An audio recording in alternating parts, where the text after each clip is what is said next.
It's the first legislative session of the week.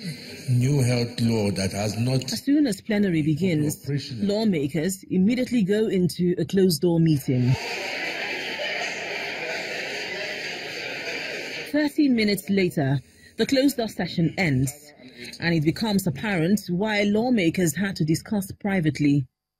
Senate President Bukola Saraki reads a letter from President Buhari where he declines assent to the amendment of the 2010 Electoral Act. The National Assembly, in one of the amendments to the Electoral Act, has set the sequence for general elections in the country, scheduling the National Assembly election first, to be followed by governorship and state houses of assembly elections, and finally the presidential election.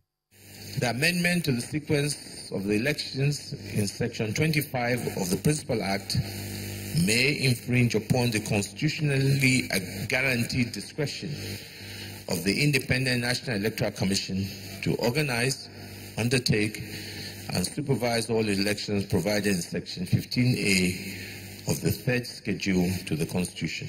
The sequence of the election is not the only amendment which President Buhari falls. The amendments to Section 152, subsection 3 to 5 of the Principal Act may raise constitutional issues over the competence of the National Assembly to legislate over local government elections. The National Assembly, according to Section 58, subsection 5, can override the President's veto with 2/3 votes of both chambers.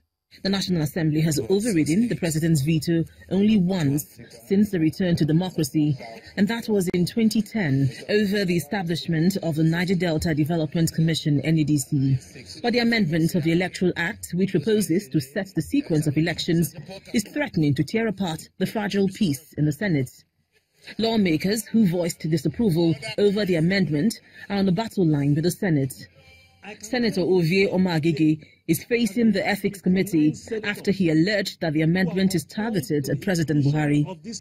Another critic of the amendment, Senator Abdullahi Adamu, is facing a series of allegations after he voiced his disapproval.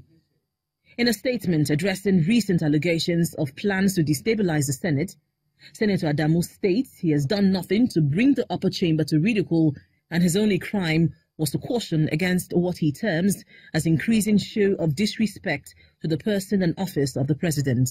The next few days will reveal what the National Assembly intends to do following President Buhari's rejection of the amendment of the 2010 Electoral Act. Linda Akibe, Channels Television News.